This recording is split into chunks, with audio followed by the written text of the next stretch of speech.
The United States is conducting what it calls a precautionary repositioning of more than 1,000 military personnel stationed in Niger, with most officers primarily based on military installations. Vergil Parba files this report. The United States is moving some of its troops from Niger's capital Niamey to Agadez area. This comes in the wake of July coup in Niger, where military officers seized government control. Around 1,100 U.S. military personnel are stationed in Niger, primarily on bases, with joint training activities scaled back since the coup. Deputy Pentagon Press Secretary Sabrina Singh clarified that there is no immediate threat to U.S. personnel in Niger, and this move is a precaution. So what we're doing right now is the department is repositioning some of our personnel and some of our assets from Airbase 101 in Niamey to Airbase 201 in Agadez. But it's simply precautionary. Our force posture hasn't changed in Niger. Our position remains the same, that we hope that the situation on the ground gets resolved diplomatically, but would just reemphasize that there's no immediate threat to U.S. personnel or violence on the ground.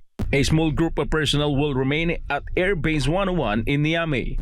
The Pentagon Press Secretary also noted that some non-essential personnel and contractors have already left the country. Niger has been a key base for the region's French and American anti-militant operations.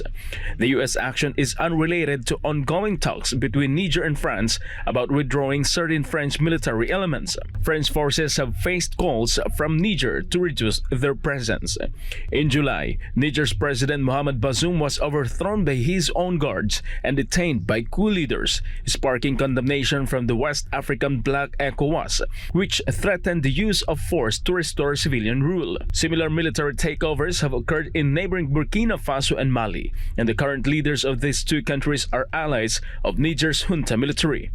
In fact, last August, the Niger military authorized the armies of Burkina Faso and Mali to intervene in the event of aggression. Reporting this has been Vergil Parba, SMNI News. In the United States, New York City Mayor Eric Adams revealed that his city is facing a huge financial problem due to immigration.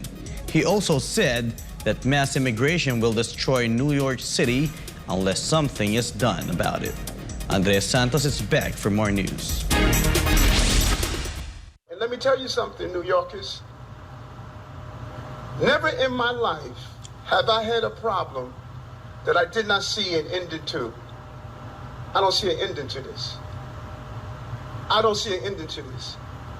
This issue will destroy New York City. Destroy New York City. We're getting 10,000 migrants a month.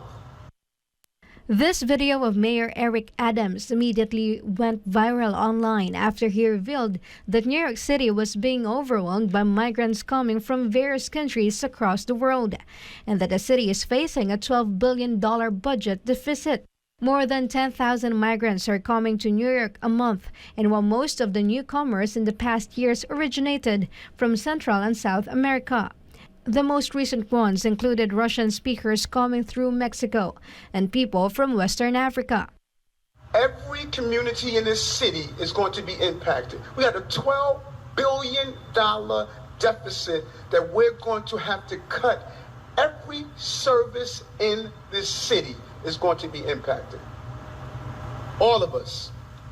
And so I say to you, as I turn it over to you, this is some of the most educated, some of the most knowledgeable, probably more of my commissioners and deputy commissioners and chiefs live in this community. So as you ask me a question about migrants, tell me what role you played. How many of you organized to stop what they're doing to us?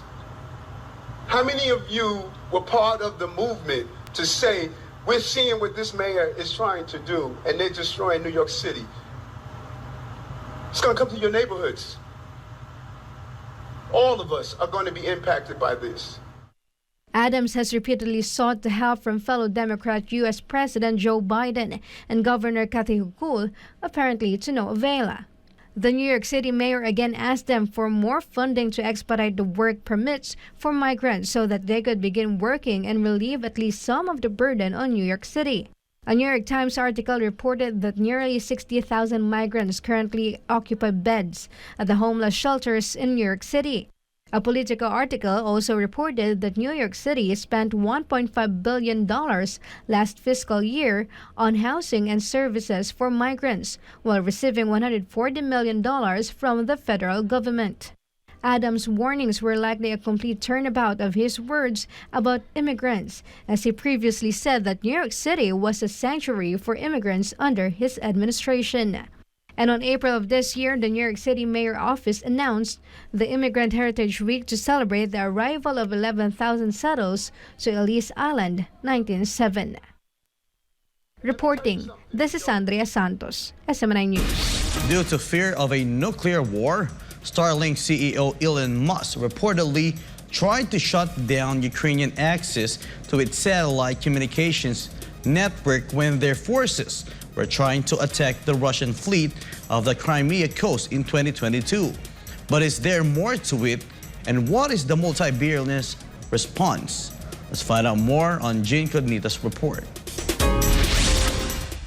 An excerpt from a biography written by Walter Isaacson, titled Elon Musk, revealed that the multi-billionaire and Starlink CEO was reportedly worried about being dragged into the war and ordered SpaceX engineers to turn off the satellite as the Ukrainian forces were attempting to attack the Russian fleet off the Crimea coast last year. Musk feared that Kyiv's attack would amount to a mini Pearl Harbor, which would lead to Russia resorting to nuclear retaliation. Isaacson wrote that after the satellites were disconnected, the Ukrainian drones lost connectivity and were washed ashore harmlessly. Musk reportedly told the biographer, and quotes, "How am I in this war? Starlink was not meant to be involved in wars. It was so people can watch Netflix and chill and get online for school and do good peaceful things, not drone strikes." End of quote. The biographer also claimed that Ukraine's ex-deputy prime minister Mikhailo Fedorov begged Musk to restore access to the satellites. However, the billionaire denied the request and said that Kyiv's drone attack was going too far and was inviting strategic defeat. Meanwhile, Elon took to X, formerly known as Twitter, to clarify that the Starlinks in question were not activated and that SpaceX did not deactivate anything. Musk also said, and quote, "There was an emergency request from government authorities to activate Starlink all the way to Sevastopol, the obvious intent being to sink most of the Russian fleet at anchor. If I had agreed to the request, then SpaceX would be explicitly complicit in a major act of war and conflict escalation." This revelation gained reaction from two famous senior officials of Russia and Ukraine, Ukrainian President Vladimir Zelensky's top aide Mikhailo Podolyak and former Russian President and current Deputy Chair of Russia's Security Council Dmitry Medvedev. Podolyak took to X to lash out at Musk and accused him of being an ignorant with a big ego. Medvedev, on the other hand, took to X to praise Musk for being concerned about a retaliatory nuclear strike from Russia, calling him as the last adequate mind in North America. It can be remembered that Musk donated more than 20,000 terminals of Starlink to Ukraine at the beginning of the conflict in February 2022. But in October of last year, Musk wrote to the Pentagon saying that Starlink could no longer afford to continue funding the service. He also asked the Biden administration to cover the cost. But earlier this year, US and European governments negotiated a deal by paying for another 100,000 Starlink satellite dishes to be sent to Ukraine.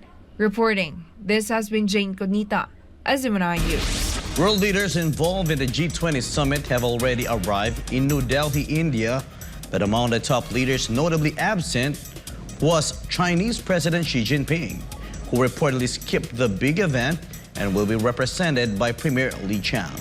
Kai Velen has the details. As the G20 summit draws near, Xi visited flood-affected villagers of Shanxi City in northeast China's Heilongjiang province. Xi was seen walking into the fields of Langwangmiao village on Thursday to check how rice plants were affected by the floods. He also checked damaged houses and reconstruction of infrastructures while walking in the village streets. The Chinese president was also seen talking to the villagers to learn the losses of their supply of daily needs.